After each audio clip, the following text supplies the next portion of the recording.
Bienvenue au Kenzie Cottage. Aujourd'hui, je vous accueille dans une vidéo toute particulière pour les 6 mois de la chaîne. Et oui, ça fait 6 mois parce que j'ai ouvert ma chaîne le 1er mai. Et pour cette occasion, je voulais vraiment vous proposer une vidéo où vous pourriez apprendre à mieux me connaître, à connaître mon univers. C'est pour ça que je vous ai demandé de me poser des questions sur Instagram. N'hésitez pas à m'y rejoindre si vous voulez qu'on puisse communiquer un petit peu plus ensemble. Je tiens à vous remercier pour toutes les questions que vous m'avez posées justement et auxquelles on va répondre aujourd'hui pour pouvoir faire un petit bilan au cœur de l'automne. C'est donc une vidéo FAQ, foire aux questions. Et pour être plus dans mon univers, je vous propose une foire aux courges. Donc pour cette occasion, je suis allée chercher une grosse courge musquée dans une ferme bio. Et je vous propose qu'on cuisine cette courge tout en répondant à vos questions. Je vous propose évidemment de vous accompagner d'une boisson si vous en avez envie. Et nous allons attaquer avec la première question. Pour les premières questions, pour se mettre dans l'ambiance, on va juste admirer cette courge. Et je ne vais pas encore la dépioter. La première question, c'est celle qui m'a fait le plus rire. C'est la question de la meilleure amie, quoi. C'était marrant. C'est ma couleur préférée. En soi, j'apprécie vraiment toutes les couleurs. Je trouve qu'elles ont toute leur énergie et puis elles sont toutes agréables à leur façon. Au lieu du rouge, j'aime bien le framboise ou j'aime bien le bordeaux. Voilà, je préfère les couleurs un peu en demi-teinte plutôt que les couleurs primaires. Mais ma couleur préférée depuis toujours, c'est l'orange. Pour le coup, il y a des couleurs que j'apprécie pour certaines choses et l'orange, c'est vraiment la couleur que j'apprécie pour tout. En couleur de cheveux, en tenue, en accessoires, en déco, tout ce qui est orange, en fait, ça va toujours me faire me sentir bien. Pour moi, c'est vraiment la couleur chaleureuse et on a l'impression d'être au cœur d'un petit feu et je trouve ça réconfortant. Voilà, c'est juste ma couleur agréable. Dites-moi vos couleurs préférées, ça m'intéresse vraiment de savoir. Je trouve que c'est une question super mignonne et super rigolote, donc dites-moi vos couleurs préférées. Autre question, c'est pourquoi ce surnom? Pour le Kenzie Cottage, la version simple, c'est que je voulais déjà comme un lieu où on peut se retrouver. Donc c'est pour ça que je parle de séjour et pas de vidéo. Je vous accueille dans un séjour, comme si vous étiez invité en fait dans un espace qui doit être réconfortant, bienveillant pour vous, où il y a voilà des caractéristiques un petit peu rustiques, un petit peu vintage, anciennes.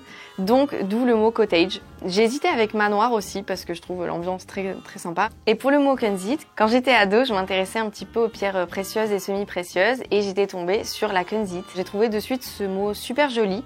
Donc je voulais le garder pour moi en tant que surnom en fait. Et finalement, je me suis dit Kenzie Cottage. J'aimais bien l'allitération. Kenzie Cottage, je trouvais que ça résonnait bien. Et je trouvais que du coup, ça donnait un espace avec une teinte particulière. Même si le rose, c'est pas ma couleur préférée, j'ai une couleur qui est très calme et très apaisante. Donc voilà, je voulais vous proposer une sorte de cocon apaisant et ressourçant, d'où le nom Kenzie Cottage. On a besoin d'un invité spécial pour ce petit passage. Et voilà notre invité, à mon tricot. Bon là, petit tricot, il était un petit peu fatigué. Donc vous voyez qu'il est un peu tout mou, il est tout chaud. Vous m'avez posé des questions sur cette petite créature. Petit Tricot est absolument adorable sur les vidéos. Déjà, merci pour lui. Faut-il faire plusieurs prises? Est-ce qu'il est filmé au naturel? Alors, Tricot, est-ce que tu veux répondre? Bon, non. Donc là, par exemple, pour le coup, je suis allée le chercher. Après, il n'a pas l'air trop... Enfin, il est très câlin, donc ça lui pose pas de soucis. Il y a certaines vidéos où d'un coup, il va se mettre dans le plan parce qu'il a envie d'être dans le cadre et il a envie d'être avec nous. Et puis d'un coup, il va partir. Donc dans ce cas-là, on le force pas du tout, on le laisse partir. Donc c'est pour ça que des fois, vous avez des petites intrusions de Monsieur Tricotin. N'est-ce pas? Au tout début, on avait l'impression que dès qu'on tournait, il comprenait qu'il se passait quelque chose de particulier. Il allait dans un coin, il nous regardait de loin, il comprenait pas ce qu'on était en train de faire. Donc ça, c'était rigolo. Dans l'entrée, on a mis un tapis qu'il adore. Et il a un peu squatté cette zone. Donc maintenant, dès que je tourne mes vidéos, il a tendance à avoir envie de venir. Et il y a certaines vidéos, évidemment, où on va me voir le promener, etc. En fait, c'est de la mise en scène dans le sens où je le prends avec moi pour la balade. Mais en soi, c'est une balade normale. Donc pour lui, c'est pas hors du commun. On va juste lui dire de courir vers nous. Mais comme on lui dirait quand il n'est pas filmé, c'est la même chose. Donc puis il aime bien en plus courir dans tous les sens, donc ça ne gêne pas du tout. Donc pour résumer, il n'y a pas de vraie mise en scène parce qu'en fait la plupart du temps c'est juste on lui dit tu veux t'asseoir là, il a envie, il y est, il a pas envie, il y est pas. Je sais pas si ça a répondu à votre question, mais en tout cas vous avez eu un petit passage avec lui. Donc maintenant tu vais te laisser aller faire ton petit dodo là-bas et moi je vais reprendre ma courge. Voilà, exemple typique, Tricot qui s'incruste. Il peut vivre littéralement sur 2 pattes. Je pense que c'était une option qu'on lui a faite à sa naissance d'en avoir 2 de plus. Petit tablier. Dites-moi en commentaire si vous reconnaissez cet tablier, si ça vous parle. Je serais curieuse de savoir. Mais ouais! Est-ce que le micro est toujours bien? Que vous m'entendiez quand même. Et voilà! C'est parti. Je sens que ça va être ambitieux de faire les deux en même temps. Prochaine question. Qui t'a donné ou comment as-tu trouvé le courage et la possibilité de créer ta chaîne? Tout d'abord, si vous ne l'avez pas encore vu, je vous invite à aller voir ma vidéo de présentation. Vous en apprendrez un petit peu plus sur mon parcours et les raisons qui m'ont mené à créer cette chaîne. Pour ce qui est du courage, c'est vrai que ça a été compliqué. J'avais peur en fait de me lancer, j'avais peur que ça soit pas intéressant. Et le courage, j'avoue que je l'ai trouvé auprès de gens auxquels je m'attendais pas. C'est des collègues de travail en fait à qui j'ai parlé de mon projet, de mes envies. Ils m'ont dit qu'ils pensaient que c'était une super idée. C'était à l'époque où je travaillais à Cultura. Coucou à mes collègues de là-bas qui me regardent, je sais en plus qui sont par là, donc ça me fait super plaisir. Je sais que c'est une période qui m'a beaucoup aidée pour ça parce que en fait je pense que j'avais besoin d'entendre qu'il y avait des gens qui étaient quelque part intéressés de voir ce que je pouvais proposer. En soi, je peux très bien faire des vidéos pour moi-même, style des vidéos de vacances ou des choses comme ça, je les fais déjà pour moi.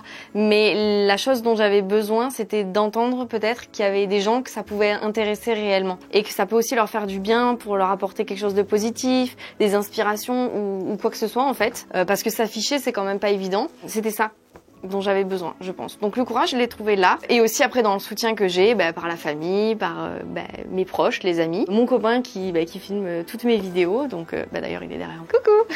Je pense que c'est les moteurs qui font que ça m'a donné la possibilité d'aller jusqu'au bout du projet. Bon, maintenant on va voir si j'ai pu faire deux actions en même temps, parler et couper. Visiblement non.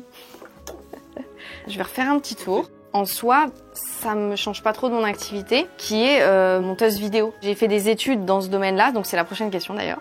Et c'est ça qui a pu aussi me donner du courage, c'est que j'étais dans du connu pour moi. C'est pas, je me lance pas sur. Ouais, mon tricot en plus, tu peux jouer avec nous. Tu crois que ça c'est une balle, mais c'est pas une balle. Va chercher un jouet. Oh, regarde, ça a commencé à germer. Oh, incroyable. C'est génial.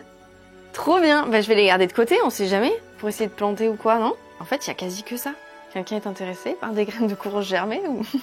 Je vais commencer avec les mains, c'est quand même plus rigolo. J'ai eu plusieurs questions sur mon métier. Donc, c'est quoi le nom de ton métier et quel diplôme as-tu pour ça? J'ai un master, voilà, pour répondre directement. Et j'ai fait des études de cinéma dès le lycée. Donc, j'ai eu un bac littéraire option cinéma audiovisuel. C'était super, vraiment bien. Donc, si ça vous intéresse, je pourrais vous en parler plus s'il y en a qui se posent des questions pour leur avenir. Ensuite, j'ai fait une préparation littéraire option cinéma. Une fac... Carrément! C'est un truc de fou!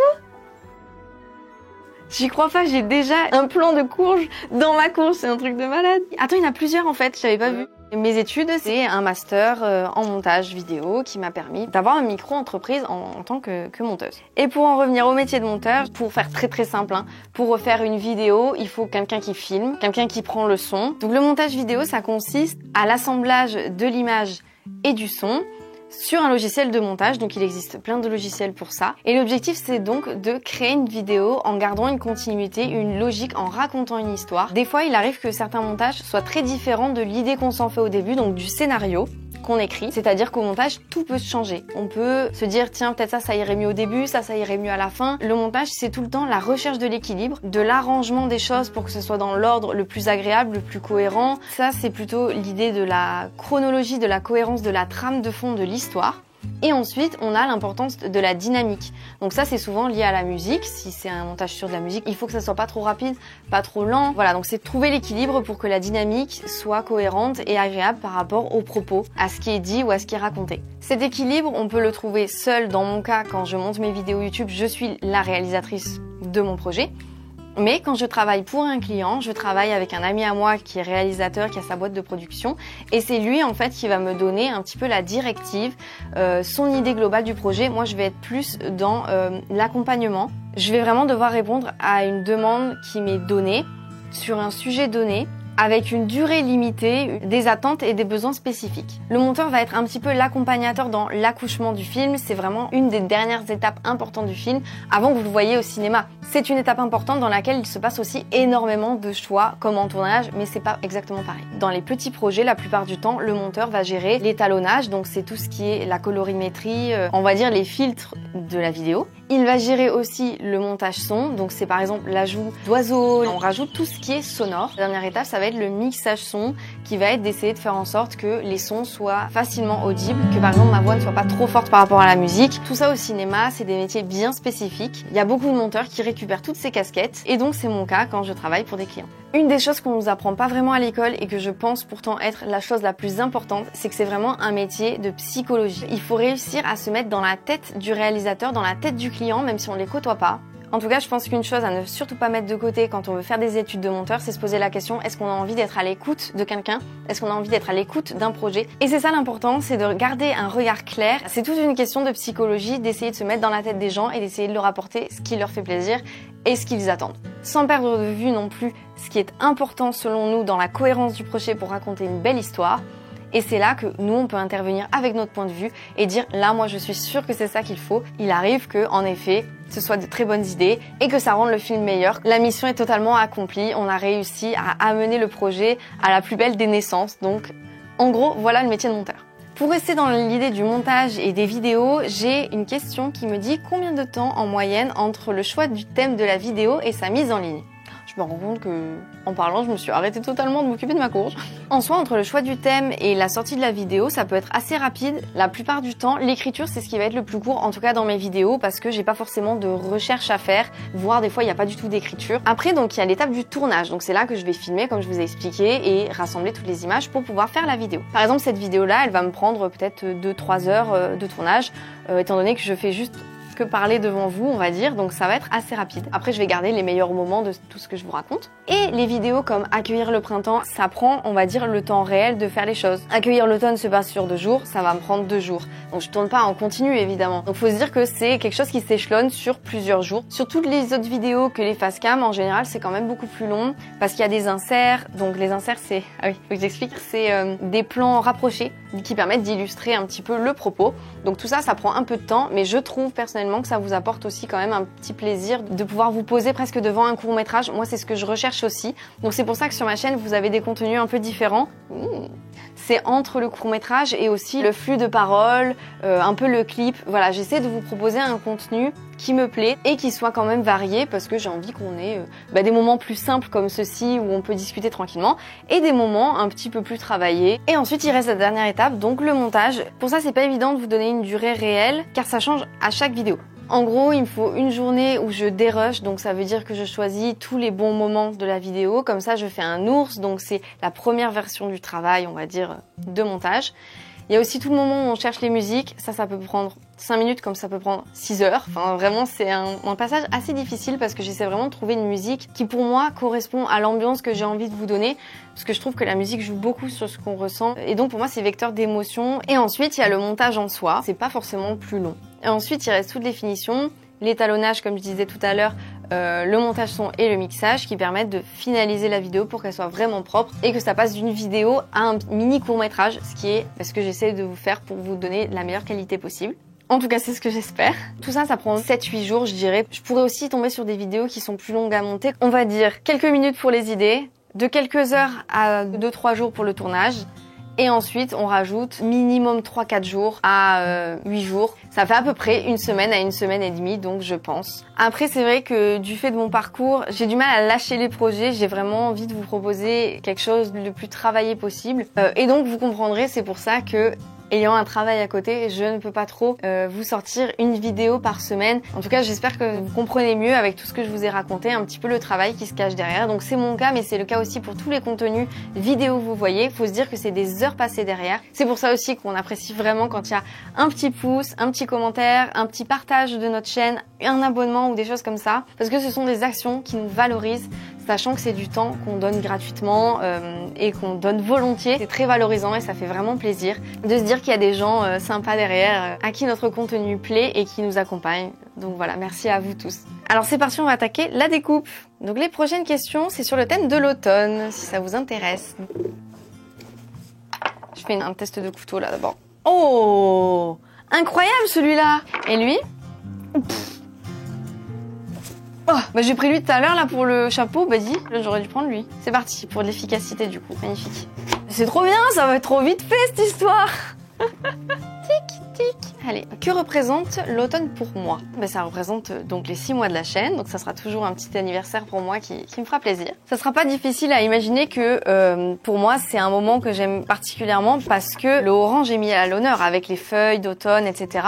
Ensuite, je suis pas une grande fan du froid dans le sens où je suis très sensible au froid. Mais ce que j'aime bien en automne, c'est que c'est une période transition comme le printemps. Ça laisse le temps à notre corps de s'acclimater au changement en fait de température. On ne souffre pas trop du froid et en même temps, on a quand même le plaisir d'avoir potentiellement un petit feu de cheminée. Et pour moi, le foyer, c'est quelque chose de super agréable. C'est quelque chose qui me manque en été. Entendre le feu qui craque, le voir danser, moi je peux admirer le feu, je trouve ça tellement joli dans une cheminée comme ça. On peut s'y réchauffer dès qu'on fait un jeu de société, qu'on lit ou qu'on fait la moindre activité, une activité manuelle à côté du feu ou même regarder un film.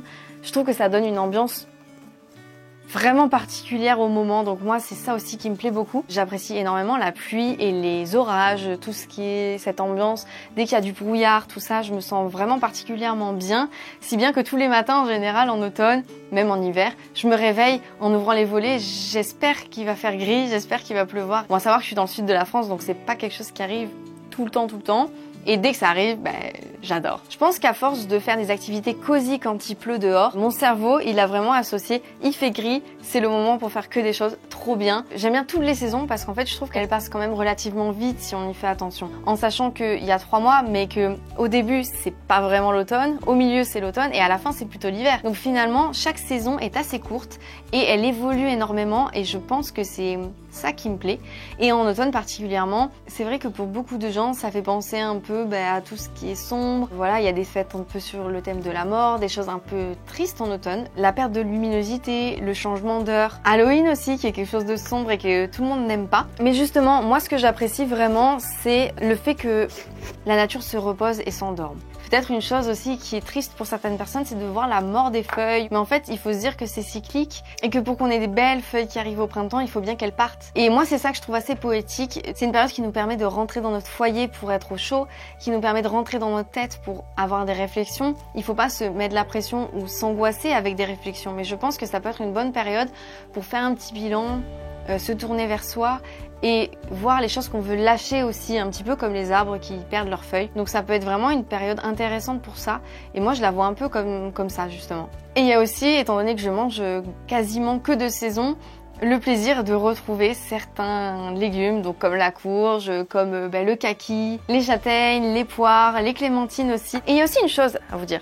En soi, on peut pas dire qu'on n'aime pas l'automne si on fête Noël. Attention, toute la période avant Noël est en automne et c'est très connoté hiver avec donc la neige, alors qu'on n'est pas du tout en hiver. L'hiver, c'est seulement le 20-21 décembre à peu près. C'est là qu'il y a le solstice et c'est là qu'on passe en hiver. Finalement, si vous aimez Noël d'une certaine façon déguisée, vous vous en rendez pas compte, mais vous adorez l'automne.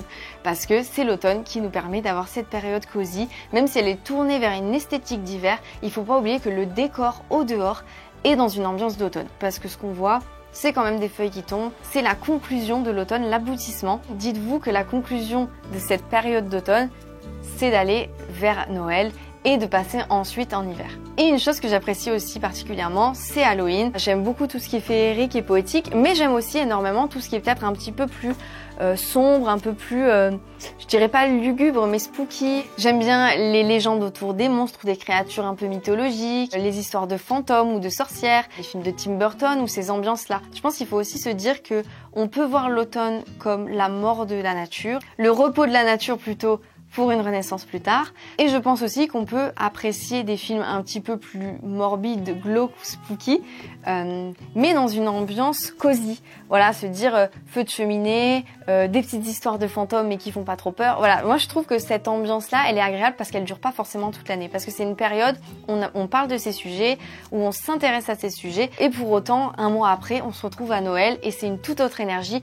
C'est ça que je trouve beau aussi en automne, c'est qu'on a deux énergies totalement différentes, mais qui en fait s'harmonisent parce qu'en fait dans tous les cas, on parle de nos ancêtres, des gens qui sont présents et des gens qu'on aime. Donc moi c'est ça que je trouve très beau en automne, c'est qu'il y a toute cette ambiance familiale, ancestrale, et ça apporte un petit plus à cette saison pour moi. J'aimerais vraiment que vous me disiez un peu votre avis sur l'automne. Est-ce que pour vous c'est une période agréable et pourquoi? C'est une période qui ne l'est pas du tout, mais vous arrivez à trouver des points positifs et vous arrivez progressivement à l'apprécier? Ou est-ce que vous avez vraiment un blocage et dans ce cas vous voudriez peut-être des conseils de la part des autres abonnés? N'hésitez pas à interagir et peut-être à vous soutenir sur ce sujet-là qui est très important parce que il est vrai que les saisons, la météo impactent beaucoup notre humeur et je pense que sur cette chaîne on est là pour se soutenir, donc n'hésitez pas à laisser vos petits avis et vos petits conseils pour que tout le monde puisse malgré les aléas de la vie, vivre les plus jolies saisons possibles. Ça me fait rebondir sur la question, quelles sont mes activités préférées en automne? Donc pour cette question, je vous invite à aller voir ma vidéo Accueillir l'automne, qui est assez représentative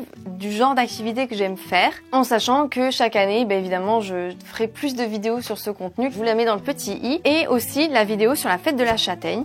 Âme sensible, s'abstenir, il va y avoir un moment un petit peu gore.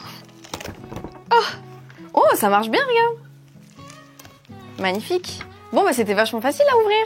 Je refais un peu mon setup. Hop, que ce soit plus pratique.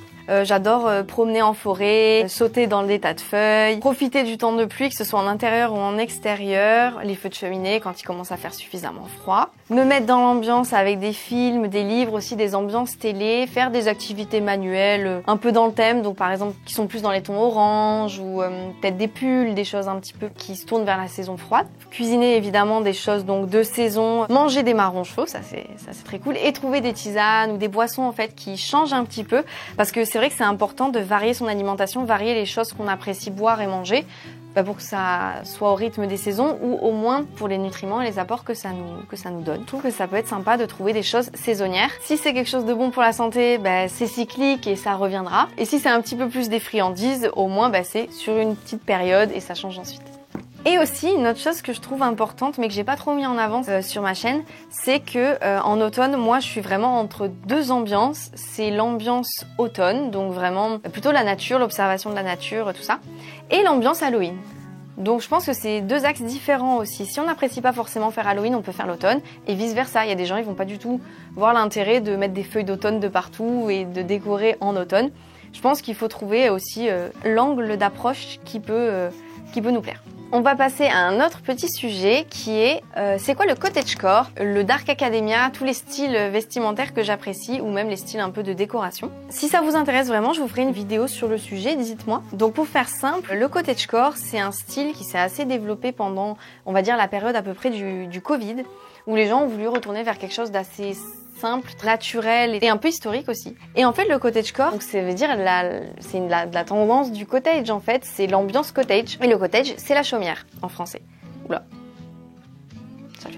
Et quand on dit cottage ou chaumière, on pense directement à un univers tourné autour de quelque chose de plus traditionnel, des vêtements plus anciens, peut-être des matériaux aussi plus traditionnels comme le lin ou le coton pur, des petits motifs à base de broderie aussi, toutes des choses qui se faisaient à l'époque et qui donnent cette ambiance petit cottage anglais, ferme, traditionnel. Donc là, je suis vraiment plus sur les vêtements, mais ça peut être aussi de la décoration. Il faut se dire que dans le cottagecore, il y a un peu des sous-genres ou des genres qui s'allient très très bien avec, comme le fairycore, tenue un peu de fée.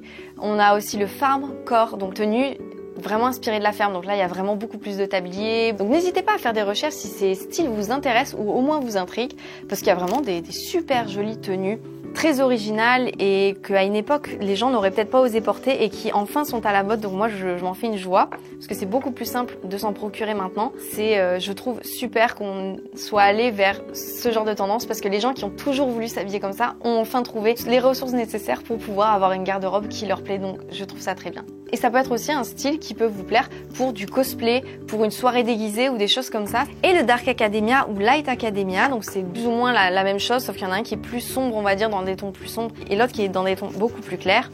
Ça va être une ambiance inspirée un petit peu des universités comme Oxford. En gros, il faut que vous imaginiez une tenue de bibliothécaire ou une tenue d'étudiant. Voilà, mais un peu pareil à l'ancienne, donc c'est-à-dire avec des petits cols. Le tartan plaît beaucoup, donc des carreaux, des gilets sans manches par exemple en laine qui sont rajoutés dessus la chemise.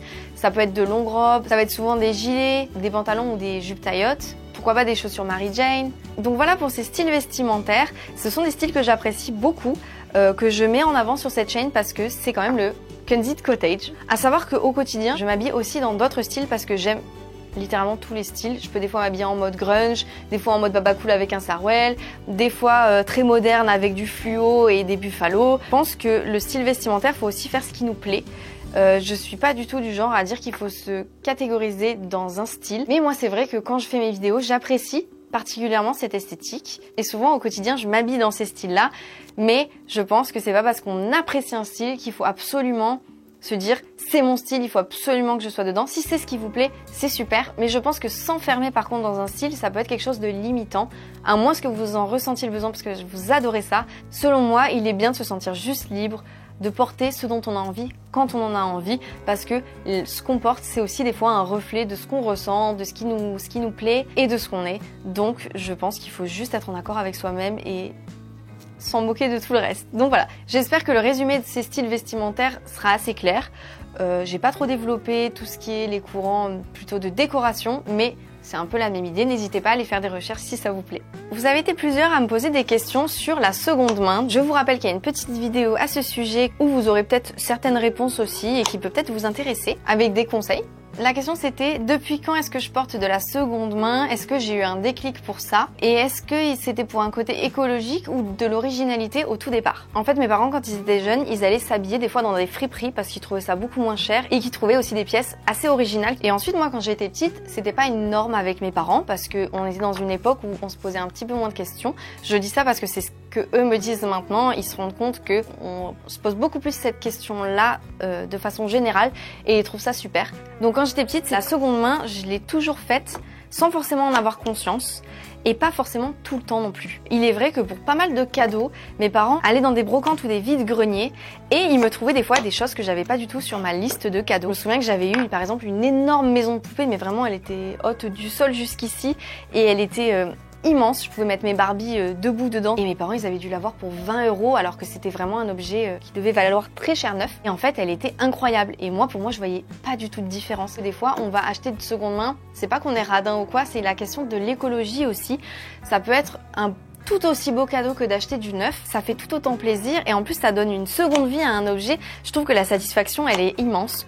Je comprends aussi les gens qui se disent que c'est plus compliqué que d'aller simplement au magasin et en fait moi la réalité c'est que c'est l'inverse. Depuis que je suis jeune, quand je vais faire les magasins, je m'ennuie un petit peu parce qu'en fait, ça me semble être prémâché. Et moi, mon plaisir, c'est de fouiner pour trouver la perle rare, pour trouver la chose qui me plaît à moi sur le moment où j'y suis. De devoir chercher, c'est hyper créatif et hyper inspirant pour moi. Même si ça me prend des mois, des années, en fait, je suis capable de garder un objectif très longtemps et quand je l'aboutis, je suis hyper contente. Donc le déclic, c'est peut-être le fait d'être lassée par ce qu'on me proposait d'office dans les magasins. Donc je me suis mise vraiment à chiner et à faire de la seconde main à partir du moment où j'étais majeure. J'étais sur Avignon, il y avait quelques petites friperies qui étaient très sympathiques là-bas. Et en fait, je pense que ça a débuté de là. Et pour ce qui est aussi du mobilier, quand on a envie d'avoir des meubles anciens, on peut pas les trouver neufs. Tout simplement. Donc pour moi c'est une nécessité d'acheter de l'occasion parce que ça me permet d'avoir des meubles qui me plaisent réellement, qui ont un vécu, qui ont une histoire, qui sont usés dans un style particulier comme tout ce qu'il y a dans mon décor en fait qui a été trouvé d'occasion. C'est juste le style que j'aime. Donc après à chacun son style et aussi à savoir qu'on peut trouver des choses modernes d'occasion. Il y a plein de facteurs qui font que des gens peuvent se séparer d'objets qui sont neufs en fait. Donc je pense que ça peut valoir le coup, même pour les gens qui aiment les choses modernes, de se tourner vers la seconde main pour ces raisons-là. Et à l'inverse, si on achète quelque chose de neuf et qu'on se rend compte que ça ne nous plaît pas du tout, de ne pas hésiter, au lieu de le retourner dans certains entrepôts qui des fois en fait ne vont pas le remettre en vente, donc ça sera dans tous les cas du gaspillage, autant des fois le vendre d'occasion. La question du déclic, on va dire que je me suis toujours un peu posé des questions éthiques, écologiques. J'étais très sensible à ça quand j'étais jeune. Il m'est arrivé de déprimer juste en pensant à comment va la planète et des choses comme ça. Donc je pense que j'ai toujours un petit peu eu ça, sauf qu'à l'époque j'avais pas compris que je pouvais vraiment agir par la consommation. Et dès que j'en ai vraiment pris conscience, en fait, je me suis mise à acheter de seconde main, sauf pour certains articles. Par exemple, tout ce qui est sous-vêtements, les chaussettes, les collants, c'est des articles qui pour moi sont très compliqués et puis j'ai pas forcément envie de trouver ces articles de seconde main. C'est les critères que j'ai définis pour l'achat de seconde main. Par exemple, des articles qui sont neufs mais que personne n'achète vraiment. Donc avant qu'on les trouve en seconde main, des fois c'est quasiment impossible. Ou certains objets qu'on veut absolument avoir neufs parce qu'on estime que on a plus de certitude que ça dure dans le temps. Certaines paires de chaussures aussi si on a des problèmes de pied. Donc il faut vraiment adapter vos critères par rapport à votre vie, par rapport à vos besoins. Par exemple le maquillage c'est difficile d'acheter d'occasion. Voilà, il y a plein de choses comme ça. Après on peut essayer de faire des achats conscients, d'acheter peut-être un peu plus cher mais moins souvent, du local, de meilleure qualité et aussi surtout qui est moins toxique. Je parle du maquillage parce que ça paraît évident ou l'alimentation, mais les textiles qu'on utilise sont très souvent toxiques aussi. Donc il y a aussi cette idée là d'acheter de l'ancien, de se dire en fait avec le lavage et l'usage du produit, on a des produits moins toxiques. Donc il y a le côté écologique, le côté santé, le côté budgétaire parce que clairement ça fait une énorme différence, ce qui fait que vous pourrez acheter ce cadeau, plus peut-être un autre cadeau neuf à côté ou plus un autre cadeau de seconde main à côté. En tout cas, votre budget va vraiment descendre. Donc encore une fois, j'ai vraiment envie maintenant de faire un petit disclaimer en vous disant que il n'y a pas de bonne façon et de mauvaise façon de faire. Je veux pas du tout que ce soit un discours culpabilisant. Si vous vous sentez pas de faire la seconde main, n'en faites pas. Mais je pense que dans tous les cas, c'est sympa d'essayer de se poser la question, de voir si on peut faire quelque chose. Parce que si on n'apprécie pas le faire, il faut se dire que dans tous les cas, ça a un impact de le faire ou de ne pas le faire. Ça peut être peut-être une motivation. Il y avait la question de l'originalité aussi. En effet, j'aime bien avoir des styles différents comme je vous disais. Pour moi, la seconde main, c'est aussi l'opportunité d'avoir un style un peu différent, ou de trouver des pièces auxquelles on n'a pas accès dans la fast fashion et qui permettent d'avoir la petite touche qui fait qu'on est vraiment qui on a envie d'être. J'avais une question, quels sont mes modèles? C'est des choses des fois que je peux voir sur des réseaux sociaux, des décorations que je vois chez des gens, ou juste des choses que j'imagine dans ma tête, des choses que je vois dans des films aussi, ou des tenues. Je me dis, est-ce que j'ai toutes les couleurs dans ma penderie? Est-ce que j'ai des cols de toutes les couleurs qui me permettent d'avoir toutes les accommodations possibles? En fait, j'essaie toujours de décliner pour avoir un peu toutes les options dans ma garde-robe, pour avoir le plus de choix possible selon la tenue que j'ai envie de porter et l'ambiance que j'ai envie de créer chez moi et dans ma tête par rapport à mon style. Là. Mes modèles, ils sont un peu instinctifs et un peu disparates. Je ne saurais pas vous dire en fait de modèles réels, ou peut-être avec une question plus précise, mais là pour l'instant j'ai du mal. Et j'ai une question importante quand même. N'es-tu jamais tentée par ces nombreux articles qui nous sont sans arrêt présentés? Totalement, je suis totalement tentée et je vous avoue que je suis pas infaillible. Ça m'arrive d'acheter des choses neuves, ou pour des proches qui ont envie de choses qui sont neuves. Mais j'essaie de réfléchir à 2 fois si c'est quelque chose quand même de pas trop grave, on va dire écologiquement parlant ou éthiquement parlant évidemment. Tous les petits efforts qu'on fait sont des efforts à prendre en compte. Donc mon message c'est, comme je vous disais, de pas culpabiliser et d'essayer de faire au mieux. J'ai une question couture. D'où te vient ton goût pour la couture? Est-ce que c'est mes parents qui m'ont transmis cet intérêt? À quel âge as-tu commencé? Aurais-tu des conseils pour les gens que cela attire mais qui ne sont pas franchement doués de leurs 10 doigts? Je pense que pour parler de la couture, il faut juste que je vous explique mon lien avec le textile. Ma mère a été marionnettiste. Ce qui fait qu'en fait, j'ai créé des marionnettes, j'ai joué avec des marionnettes, j'ai fait des scénarios de marionnettes avec elle, tout ça. J'ai eu un lien avec le textile qui passait plus par la création de personnages, donc des marionnettes. C'était quelque chose d'assez instinctif. J'ai toujours eu ce rapport avec la matière et puis on faisait énormément d'activités créatives, donc j'appréciais le textile au même titre que d'autres pratiques, mais c'était particulier parce que c'était son métier, donc ça me faisait quelque chose de participer avec elle à ces projets-là. Et ma mère m'a raconté une anecdote que j'avais totalement oubliée. Avec une amie de quand j'étais petite, elle nous avait fait faire des tenues de Barbie. J'ai encore l'image en tête, je peux pas vous la montrer parce que je crois que je les ai plus. Alors si un jour je les retrouve, j'essaierai de vous les montrer sur Instagram ou quoi. J'avais fait une veste de blazer violette, un peu lilas, une jupe cintrée qui allait à la sortie, donc je me souviens de ça. Ah oui, c'est vrai, j'en ai une autre qui vient de me venir. J'avais aussi voulu faire c'était juste un bandeau qu'on clipsait dans le dos, donc avec des petites pressions. Une jupe en fait, qui était taillotte, noire, avec des franges. Donc c'est les 2 exemples que je peux vous citer. Et ensuite, je vous avoue que j'ai pas franchement fait de couture dans ma vie. Ça m'est déjà arrivé de prendre du tissu et puis d'un coup de le mettre sur moi, de le coudre et puis de faire un haut comme ça. Mais j'ai pas eu de formation ou j'ai pas suivi de tuto, j'ai rien fait en particulier. Mais j'ai aussi beaucoup vu ma mère faire des tenues pour toute ma classe de danse. Elle avait fait toutes les jupes de Franche Cancan, voilà, donc des choses comme ça. Et c'est quelque chose qui me plaisait. Elle m'a souvent montré comment coudre à la machine. Je révisais entre guillemets avec elle, mais j'avais pas forcément de projet. Jusqu'à il y a quelques années où j'ai eu envie de faire des petites choses en couture, donc j'ai fait des petits cols amovibles. Ensuite, je me suis amusée à essayer de refaire le même chapeau que Caroline Ingalls dans La Petite Maison dans la Prairie parce que j'avais du mal à trouver le modèle que j'avais en tête. Ensuite, je me suis lancée dans des corsets parce que je trouvais ça tellement beau et j'ai toujours rêvé d'en avoir, mais je pensais pas que c'était possible d'en faire avec l'aide de ma mère. Donc on a essayé sur moi, on a vu comment ça pouvait tomber et puis on a créé un corset. Ensuite, je me suis amusée sur la base d'une robe que j'avais déjà récupéré, on va dire, le patron de cette robe pour en faire une autre. Donc voilà pour un peu tous les exemples des choses que j'ai testées. Donc mes conseils sont assez simples. Déjà d'apprendre la base de la couture. Apprendre à se servir d'une aiguille, d'un fil, d'un découvite, enfin voilà, de 2-3 petits accessoires de couture à la main. C'est déjà se donner la liberté de ne pas jeter un vêtement juste parce qu'un bouton est défait. Ce qui peut arriver à des gens qui sont vraiment dépassés, qui savent pas faire, ou faire un ourlet. Il suffit de regarder peut-être sur internet, de demander même l'aide à quelqu'un que vous connaissez qui sait le B à bas de la couture. Ça vous donne un peu d'autonomie. Et ensuite, le meilleur conseil que j'ai à vous donner, prenez n'importe quel bout de tissu et puis testez. Et vous vous dites, tiens, qu'est-ce que ça fait si je relie ces 2 côtés?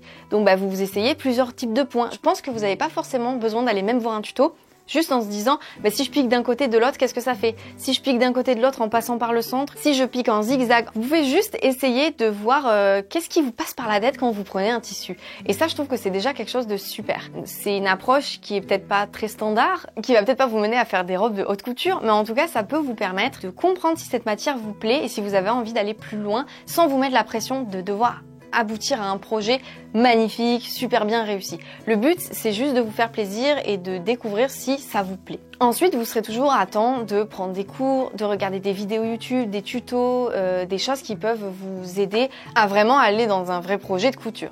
Donc je pense que mon premier conseil, c'est de pas avoir vraiment d'attente, de juste avoir un premier contact, de voir si ce contact vous plaît et ensuite d'avoir un projet mais simple au début. Vraiment, partez sur des choses style faire un mini doudou ou même faire les fameuses lingettes démaquillantes réutilisables par exemple. C'est des projets extrêmement simples qui peuvent du coup vous apporter beaucoup de satisfaction et pas vous dégoûter et vous dire oh là là c'est trop compliqué pour moi. Voilà, ça serait plutôt mon conseil. N'hésitez pas si vous aimez coudre à vous donner des petits conseils entre vous aussi dans les commentaires. C'est un espace qui est dédié pour ça.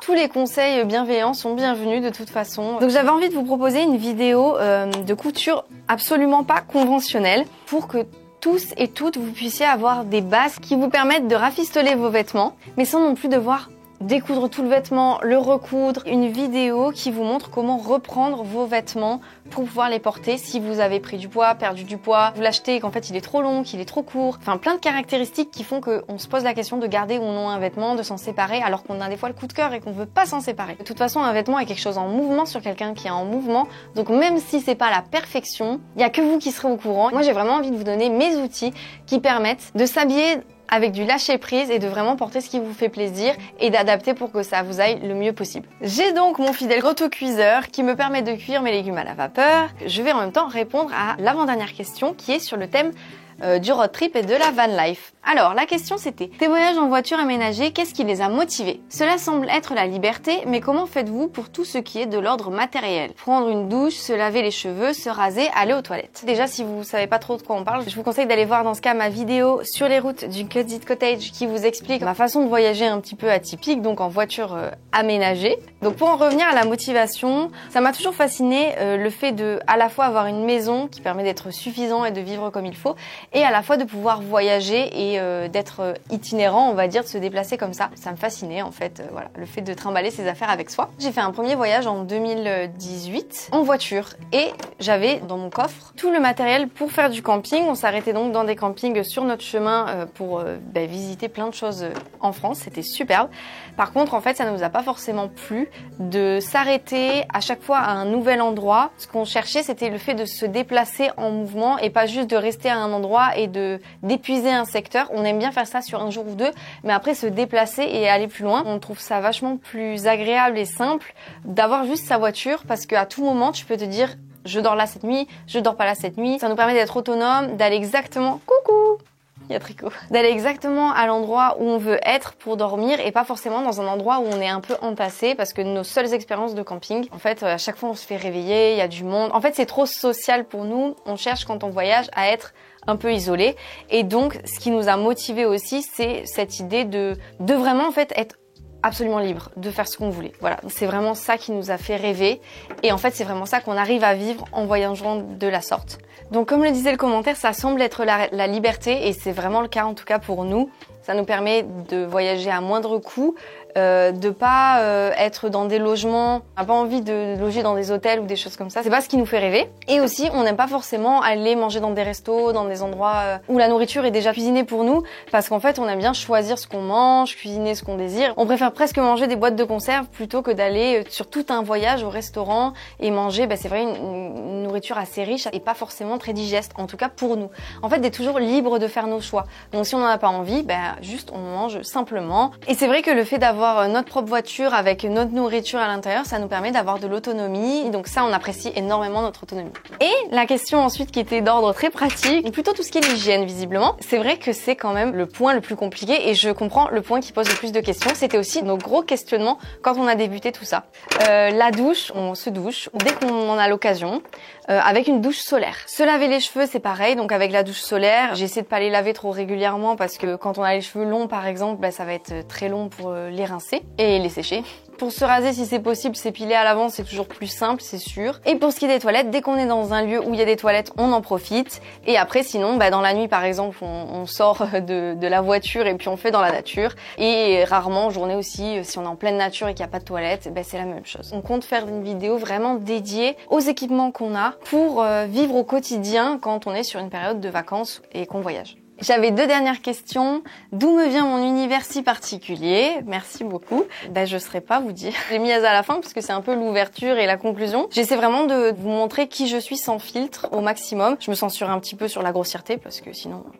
J'essaie vraiment de vous transmettre mon univers, ce que j'apprécie, ce qui me plaît et d'où il me vient comme nous tous en fait, de tout ce qu'on voit, de tout ce qu'on entend, des discussions qu'on a, de la personne qu'on est. En tout cas, si mon univers vous plaît, écoutez, je suis super contente qu'on puisse partager ça ensemble. Et puis je pense qu'aussi il a l'air particulier parce que je le mets en avant. Je pense qu'on a tous au fond un univers particulier et que moi le mien c'est juste que je vous le partage ouvertement. Et une autre question qui était dans la même thématique. Pour nous, c'est un pur bonheur de suivre tes aventures. Mais toi, n'as-tu pas peur de nous livrer ton univers? Est-ce que j'ai peur de vous livrer mon univers? Pas vraiment. Parce que justement, ici, au Candid Cottage, j'ai l'impression de pouvoir exprimer clairement la personne que je suis. Chose que j'ai vraiment du mal à faire dans la vie courante. Je pense que je suis une personne un peu secrète. Je vais des fois me livrer, mais quand j'ai des discussions avec les gens, j'ai du mal à trouver des sujets sur lesquels j'arrive à vraiment discuter et à vraiment aller au fond des choses. Et justement, moi, je trouve que le fait d'avoir ouvert cet espace qui est le Candid Cottage pour des gens que je ne connais pas, ça me permet d'avoir des interactions hyper positives avec des gens qui ont un peu les mêmes attirances que moi, les mêmes centres d'intérêt. Donc pour moi, c'est hyper positif tout ça. Le plus difficile peut-être, c'est à la limite de se mettre en avant sur les réseaux sociaux et de diffuser vraiment tout ça. Mais le partage en soi de ce qui me plaît, c'est quelque chose qui me fait plaisir à faire parce que je vois vos retours et je sens que c'est quelque chose qui vous fait plaisir. Donc ça, c'est super pour moi. Là où moi, des fois, je peux me sentir seule dans certains sujets, ça ouvre une voie ici de discussion entre nous, entre personnes qui avons peut-être les mêmes centres d'intérêt ou une vision des choses qui se ressemblent un petit peu. Le fait d'avoir ouvert publiquement mon univers comme ça sur ma chaîne, ça a à l'inverse rapproché des gens que je connaissais dans ma vie courante, des proches. Je pense qu'ils ont peut-être mieux compris mon univers étant donné que j'avais du mal à communiquer avec eux sur ce qui me plaît vraiment. Et en fait, j'ai l'impression que de m'être lancée comme ça m'a permis d'être peut-être moins secrète et moins obscure pour les gens qui m'entourent. Donc c'est aussi une des raisons pour laquelle je suis assez contente d'avoir partagé cet univers de manière plus large. Et voilà, bon, il est très plein. Oh, tu veux être sur la fin de la vidéo alors? Il est venu nous voir. Je vais laisser ça cuire à la vapeur. J'espère que cette première F à courge vous aura plu. Si c'est le cas, n'hésitez pas à répondre aux différentes questions en commentaire. Merci pour toutes vos questions, pour votre soutien et pour vos gentils petits messages. Je vous laisse avec les images des choses qu'on aura cuisinées grâce à cette magnifique courge. Je vous souhaite plein de belles choses et d'ici la prochaine fois, prenez bien soin de vous.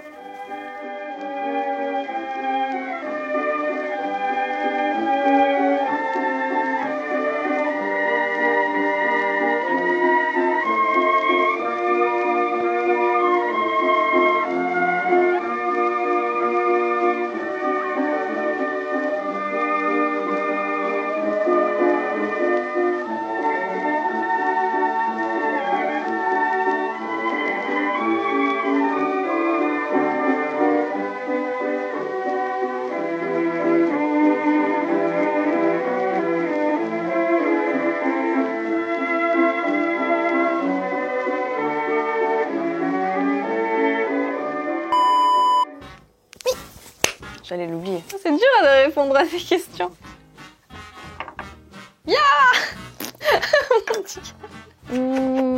C'est parti pour la courge. On va cuisiner. Ouais, mon trigo. Oh, je t'embête. J'assassine une courge. Merci. Aïe. Oh, j'ai tapé super fort. J'ai tartiné. On me dit dans l'oreillette que j'en ai. Je fous le cul de la courge.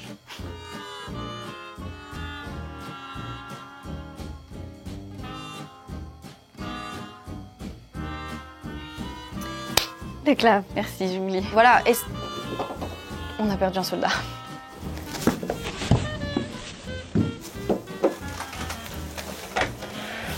Oh pétard, il est là le moustique d'hier.